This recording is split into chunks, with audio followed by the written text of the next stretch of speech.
Okay, good guys, no? Dito tayo ngayon sa Lungos, Bacoor, no? So meron tayong gagawin dito na Pujidenso.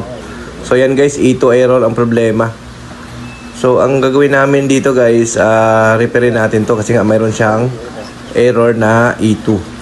So ayaw niya guys mag-spin. So ang gagawin natin dito, buksan natin to yung likod para ma-repair natin yung E2 error. So ang Pujidenso at saka Sharp isang system lang sila, no? Halos SIM lang.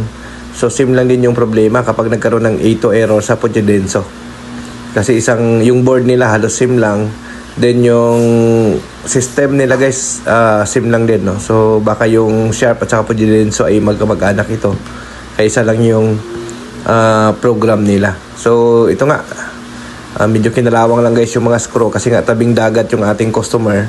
So kinalawang na yung mga screw dito sa likuran. So yun. So bubuksan lang natin to guys yung likod, no, para lang ma-check natin. So yun po ang problema, no, kapag tabing dagat, mabilis talaga sa corrosion yung mga screw, no.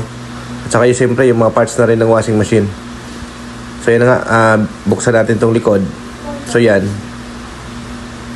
So ito nga, napansin na namin kagad dito guys, yung door switch niya, ayan, sobrang corroded na. At saka yung sa safety switch niya na